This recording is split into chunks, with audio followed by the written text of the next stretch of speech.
हम सभी अपने घर में पूजा मंदिर जरूर बनाते हैं और हम सभी चाहते हैं कि हमारे घर का जो पूजा मंदिर हो वो सही दिशा में हो। उस पूजा मंदिर में हमसे कोई गलती ना हो और हमारे घर के पूजा मंदिर में हमेशा देवी देवताओं का निवास बना रहे। घर के पूजा मंदिर में किस तरह क्या रखना चाहिए आज मैं आपको बताने वाला हूं। अगर हम अपने घर के पूजा मंदिर को बना रहे हैं तो वहां पर हमें कुछ बातों का ध्यान देना बहुत आवश्यक होता है। घर के पूजा मंदिर में कई बार हम अनजाने में कुछ ऐसी गलतियां कर देते हैं जिसका खामियाजा हमें आगे भविष्य में भुगतना पड़ता है। घर के मंदिर में देवी देवताओं की फोटो कैसे रखें, घर के मंदिर में क्या क्या सामग्री होनी चाहिए और घर के पूजा मंदिर में किन चीजों का होना बिल्कुल गलत माना गया है, आज मैं आपको बताने वाला हूं। बहुत सारी माताओं के प्रश्न आए हुए थे कि पंडित जी घर के मंदिर को किस प्रकार से सुव्यवस्थित करना चाहिए, इसके बारे में आप हमें बताएं। मुझे पूर्ण विश्वास है आप सभी भक्तों को आज का यह एपिसोड बेहद पसंद आएगा। तो एपिसोड को शुरू करने से पहले सभी भक्त हाथ जोड़कर भगवान भोलेनाथ को प्रणाम करेंगे। ओम नमः शिवाय, हर हर महादेव। तो मेरे प्यारे बंधुजनों, मैं पंडित नितिन शास्त्री आप सभी भक्तों के सामने प्रस्तुत हूं आज के इस नए बेहतरीन एपिसोड के साथ। आज हम बात कर रहे हैं घर के मंदिर में क्या रखना चाहिए और क्या नहीं रखना चाहिए। सबसे पहले हम बात करते हैं कि घर के मंदिर में किन सामग्रियों का होना बहुत जरूरी है। मेरे प्यारे बंधुजनों, घर के मंदिर में जो देवी देवताओं की तस्वीर हम रखते हैं, कोई भी तस्वीर खंडित नहीं होनी चाहिए। अगर किसी देवी देवता का चित्र हम रख रहे हैं तो वह चित्र कहीं से फटा हुआ नहीं होना चाहिए। घर के मंदिर में जो भी तस्वीर हम रखते हैं वो बिल्कुल साफ सुथरी होनी चाहिए। घर के मंदिर में कभी भी अंगूठे से बड़ा शिवलिंग नहीं रखना चाहिए। बहुत सारे भक्तों के कमेंट आते हैं कि गुरुजी क्या हम अपने घर के मंदिर में शिवलिंग रख सकते हैं। तो अगर आप अपने घर के मंदिर में शिवलिंग रखना चाहते हैं तो उसका जो आकार है अंगूठा इससे कम होना चाहिए। अंगूठे से बड़ा शिवलिंग का आकार नहीं होना चाहिए। घर के मंदिर में गणेश जी की जो फोटो हो वो कभी भी विषम संख्या जैसे 1, 3, 5, 7 इस संख्या में नहीं होनी चाहिए। वैसे तो अगर आप जो बिल्कुल सही पूछते हैं, घर में मंदिर में जो गणेश जी की फोटो होनी चाहिए वो केवल 2 होनी चाहिए। इससे अधिक घर के मंदिर में गणेश जी की फोटो नहीं होनी चाहिए। प्यारे बंधुजनों, घर के मंदिर में घंटी का होना बहुत जरूरी है, क्योंकि जहां पर घंटी की ध्वनि होती है वहां पर किसी प्रकार की कोई नेगेटिव शक्ति नहीं आती।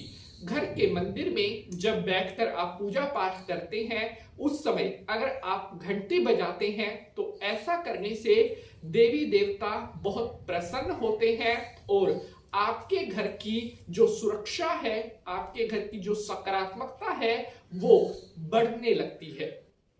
घर के मंदिर में शंख का होना भी नितांत आवश्यक है। जी हाँ प्यारे बंधुजनों, शंख को हमारे सत्य सनातन धर्म में एक ऐसी सामग्री कहा गया है कि जहां पर शंख की ध्वनि होती है वहां पर साक्षात भगवान श्री कृष्ण जी का वास होता है।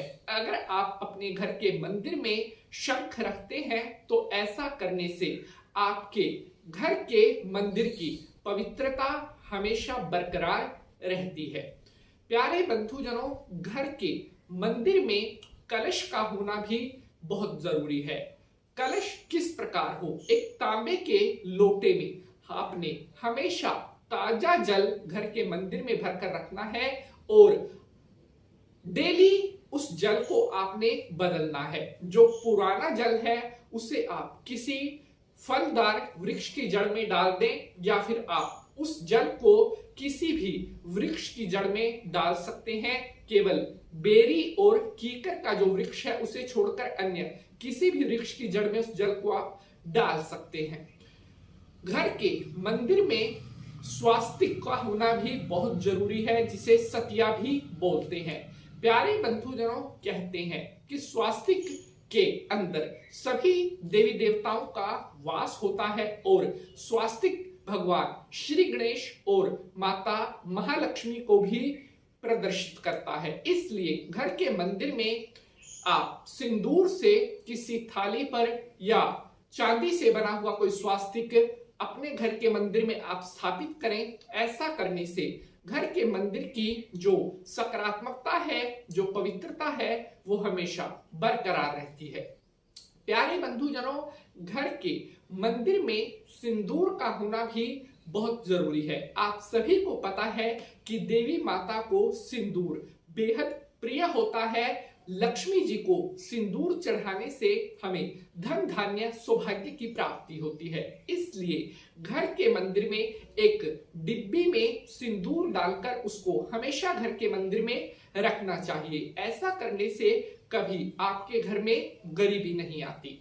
अब हम आगे बढ़ते हैं और बात करते हैं कि घर के मंदिर में किन चीजों का होना बहुत गलत माना गया है। आप सभी भक्तों से मेरी रिक्वेस्ट है, इस एपिसोड को ज्यादा से ज्यादा आप लाइक करें ताकि हमें मोटिवेशन मिलता रहे कि जो जानकारी हम आपके लिए लेकर आते हैं वो जानकारी आपको बेहद पसंद आती है। तो बात करते हैं कि घर के मंदिर में भूल कर भी क्या नहीं रखना चाहिए। सबसे पहली चीज है माचिस। कई लोग अक्सर ये गलती करते हैं कि घर के मंदिर में जोत जलाने के बाद माचिस को वहीं रख देते हैं। ऐसा नहीं करना चाहिए, क्योंकि माचिस जो है एक ऐसी चीज है जो अग्नि को प्रदर्शित करती है और एक हिंसात्मक चीज के तौर पर भी इसको देख सकते हैं। माचिस का जो कार्य है वो ये है कि अग्नि द्वारा हम ज्योति जलाते हैं, उसके बाद माचिस का जो कार्य है वो पूर्ण हो जाता है। उसके बाद माचिस को घर के मंदिर से उठा देना चाहिए, अन्यथा बड़ा भारी दोष आपको लगने लगता है।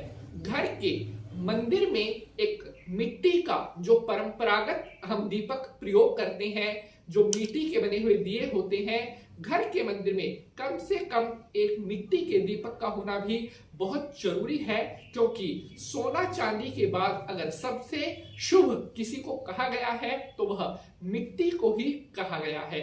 घर के मंदिर में मिट्टी का दीपक रखने से आपके घर के मंदिर की जो शुद्धता है वो हमेशा बरकरार रहती है और आपको शुभ आशीर्वाद प्राप्त होता रहता है। प्यारे बंधुजनों, घर के मंदिर में कभी भी आप जो है झूठे होकर प्रवेश नहीं करना चाहिए। कई लोग जल्दबाजी में जोत जलाने का, धूप करने का जब समय होता है, जल्दबाजी में कई बार अपवित्र होकर ही मंदिर में प्रवेश कर जाते हैं। ऐसा करने से भी बड़ा भारी दोष आपको लगता है। अगर आप अपने घर पर जोत बाती कर रहे हैं, सुबह के समय तो सभी नहाते हैं, शाम को जब आपने घर के मंदिर में दीप ज्योति जलानी है, आरती करनी है, तो उससे पहले आप अच्छी तरह से कुल्ला करेंगे, मुंह धोएंगे, अपने हाथ पैर अच्छी तरह धोएंगे, उसके बाद ही घर के मंदिर में आपको प्रवेश करना चाहिए।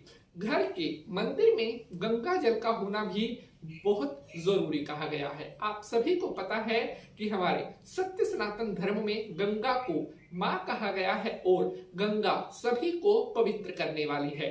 अगर जाने अनजाने में घर के मंदिर में कोई भूल हमसे हो भी रही है, तो अगर हमारे घर के मंदिर में गंगा जल होगा तो वो हमारी सारी भूल, सारे पाप गंगा माता के आशीर्वाद से नष्ट हो जाते हैं।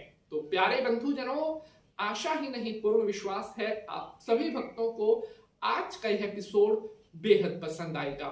अगर आज के एपिसोड से जुड़ा हुआ आपका कोई भी प्रश्न है तो आप कमेंट बॉक्स में अपना वह प्रश्न पूछ सकते हैं।